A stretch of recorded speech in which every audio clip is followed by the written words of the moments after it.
ఆంధ్రప్రదేశ్ రాష్ట్ర మాజీ ముఖ్యమంత్రి వైఎస్ జగన్మోహన్ రెడ్డికి ఉన్నటువంటి భద్రతలో తీవ్ర జిఎస్ఎల్ మెడికల్ ఇన్స్టిట్యూషన్స్ మరియు కిమ్యూ ఇంటర్నేషనల్ యూనివర్సిటీ భాగస్వామ్యంతో ఇండియన్ అలైన్డ్ ఎంబీబీఎస్ కోర్స్ అడ్మిషన్లు అందిస్తోంది నియో. ఆందోళన వ్యక్తమయ్యేటువంటి పరిస్థితులు ఉన్నాయంటూ కూడా ఇప్పటికే కేంద్రాన్ని వైఎస్ఆర్సీపీ సంబంధించినటువంటి ఎంపీలంతా కూడా వినతి పత్రం ఇచ్చినట్టు పరిస్థితి ఉంది. ప్రస్తుతం మనతో పాటు ఎంపీ గురుమూర్తి గారు ఉన్నారు. సార్ చెప్పండి, ఏంది వైఎస్ జగన్మోహన్ రెడ్డికి ఉన్నటువంటి భద్రతలో ఎక్కడా లోపం ఉందని మీరు భావిస్తున్నారు? ఎలాంటి పరిస్థితులు ఉన్నాయని భావిస్తున్నారు? మనం చూస్తూనే ఉన్నాం, కూటమి ప్రభుత్వం అధికారంలోకి వచ్చినప్పటి నుంచి రాష్ట్రంలో శాంతి భద్రతలు పూర్తిగా క్షీణించినాయి. దీనికి సంబంధించి మనం ప్రీవియస్గా చూసాం. ఎందుకంటే జగన్మోహన్ రెడ్డి గారి మీద ఇప్పటికే 2 సార్లు అటాక్ జరిగింది. దాని దృష్ట్యా వీళ్ళు ఎంతసేపు అయినా కూడా మేము Z+ కేటగిరీకి సమానమైనటువంటి భద్రతని కల్పిస్తున్నాం జగన్మోహన్ రెడ్డి గారికి అని చెప్తున్నారు. కానీ పేపర్ మీదే ఉంది, కానీ ఆన్ గ్రౌండ్ లేదు. ఎలాంటి రోప్ పార్టీలు కానీ వాళ్ళు కానీ లేదు. ఉన్నటువంటి అరాకొరా పోలీసులు కూడా ఏదో ఒక మూల పిచ్చాపాటి మాట్లాడుకునే పరిస్థితి మీడియాలో విజువల్స్ బట్టి చూస్తూ ఉన్నాం. ఇలాంటి పరిస్థితుల్లో గౌరవ మాజీ ముఖ్యమంత్రి వర్యులు వైఎస్ జగన్మోహన్ రెడ్డి గారు వైఎస్ఆర్ కాంగ్రెస్ పార్టీ అధ్యక్షులకి ఏదన్నా జరిగినా కూడా అది పూర్తి స్థాయి కూటమి ప్రభుత్వానిదే బాధ్యత అని వైఎస్ఆర్ కాంగ్రెస్ పార్టీకి సంబంధించినటువంటి నాయకులు, అభిమానులు అందరూ కూడా ఇదే ఆలోచనతో ఉన్నారు. గతంలో కూడా ఇదే ఒక భద్రత విషయంలో ఒక ప్రశ్న కూడా ఉత్పన్నమైనటువంటి పరిస్థితి ఉంది.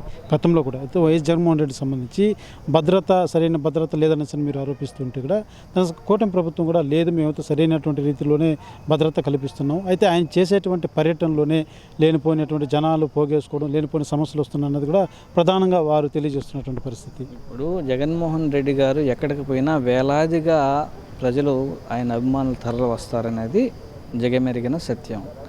దాన్ని బట్టి భద్రతా ఏర్పాట్లో ఉండాలి. కానీ ఆయన ప్రజాదరణ కలిగినటువంటి నాయకుడు కాబట్టి ప్రజలు ఎక్కువ సంఖ్యలో ఆయన వస్తున్నాడు అని అంటే తరలి వచ్చే పరిస్థితి. దాన్ని దృష్టిలో పెట్టుకొని న్యాయపరంగా ఇవ్వాల్సినటువంటి భద్రత కూడా కల్పించకుండా ఓన్లీ పేపర్ మీద చూపించి ఆన్ గ్రౌండ్ వాళ్ళని చూపించకుండా పోవడం అనేది వీళ్ళ యొక్క నిర్లిప్తతకి, వీళ్ళ యొక్క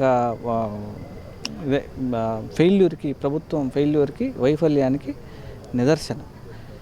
దీన్నే కూడా మేము పార్లమెంటరీ పార్టీకి సంబంధించినటువంటి ఎంపీలందరూ కూడా గౌరవ హోంమంత్రి అమిత్ షా గారిని కలిసి ఇవన్నీ వివరించడం జరిగింది. ఖచ్చితంగా ఆయన విచారణ చేసి ఖచ్చితంగా న్యాయం చేస్తామని హామీ ఇవ్వడం జరిగింది.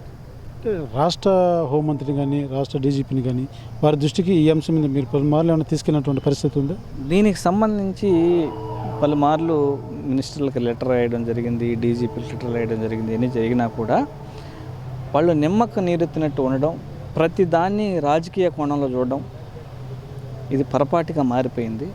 సో దాని నుంచి బయటకు వచ్చి సమస్యగా చూడాలని వైఎస్ఆర్ కాంగ్రెస్ పార్టీ నుంచి హెచ్చరిస్తాం. అంటే ఆయన భద్రత ఈ రకంగా లోపంగా కనిపించడం వల్ల ప్రధాన ఉద్దేశం ఏమని మీరు భావిస్తున్నారు? ప్రధానమైనటువంటి ఉద్దేశం ఏంటంటే, ఒక ప్రతిపక్షానికి సంబంధించినటువంటి నాయకుడు 40% ఓటు బ్యాంక్ కలిగినటువంటి నాయకుడిని పలు రకాలుగా ఇబ్బంది పెట్టి పైశాచిక ఆనందాన్ని పొందే ధోరణిలో ఈ ప్రభుత్వం ఉన్నట్టు కనిపిస్తుంది. ప్రధానంగా ఏదైతే ఇప్పటికే వైఎస్ఆర్సీపీకి సంబంధించినటువంటి ఎంపీలంతా కూడా కేంద్ర హోంశాఖకు కూడా వినతి పత్రం ఇచ్చినటువంటి పరిస్థితి ఉంది. ఏదైతే వైఎస్ జగన్మోహన్ రెడ్డికి వస్తున్నటువంటి ప్రజాదరణ కావచ్చు, ఆయన ప్రతిపక్షంలోకి వచ్చినప్పటి నుంచి కూడా ఆయన పైన ఏదో రకమైనటువంటి పైశాచిక ఆనందం, ఆయన్ని ఇబ్బంది పెట్టి ఆనందపడేందుకే కూటమి ప్రభుత్వం వ్యవహరిస్తున్నది. పలుమార్లు అధికారుల దృష్టికి, అదే రకంగా మినిస్టర్ల దృష్టికి తీసుకెళ్ళినా కూడా ప్రయోజనం కనపడడం లేదు. ఈ నేపథ్యంలోనే వైఎస్ఆర్సీపీ సంబంధించినటువంటి ఎంపీలంతా కూడా కేంద్ర హోంమంత్రి కూడా వినతి పత్రం ఇచ్చినటువంటి నేపథ్యంలో ఖచ్చితంగా ఈ అంశం మీద పరిశీలిస్తామంటూ కూడా కేంద్ర హోంశాఖ తెలియజేసినట్టుగా కూడా ఎంపీ గురుమూర్తి తెలియజేస్తున్నారు. అయితే ఆంధ్రప్రదేశ్ రాష్ట్రంలో అత్యంత ప్రజాదరణ, ఓట్ బ్యాంక్ కలిగినటువంటి వ్యక్తి వైఎస్ జగన్మోహన్ రెడ్డి ఉన్నారు. కాబట్టే అది జీర్ణించుకోలేకనే కూటమి ప్రభుత్వం ఒక పైశాచిక ఆనందం పొందేందుకు ఈ రకంగా వ్యవహరిస్తున్నారంటూ కూడా ఎంపీ గురుమూర్తి తెలియజేస్తున్నటువంటి పరిస్థితి. అదే రకంగా ఇప్పటికి ఎవరైతే ఉన్నటువంటి సెక్యూరిటీ, వైఎస్ జగన్మోహన్ రెడ్డికి ఉన్నటువంటి ఆ సెక్యూరిటీ కావచ్చు, రోప్ పార్టీస్ కావచ్చు, ఉన్నటువంటి అధికారులు ఎవరూ కూడా పూర్తి స్థాయిలో భద్రతా వ్యవహారమైనటువంటి దృష్టిలో పనిచేయడం లేదన్నటువంటి భావన కూడా ఆయన వ్యక్తం చేస్తున్నటువంటి పరిస్థితి ఉంది. కెమెరా పర్సన్ కోటితో సురేష్ RTV, తిరుపతి.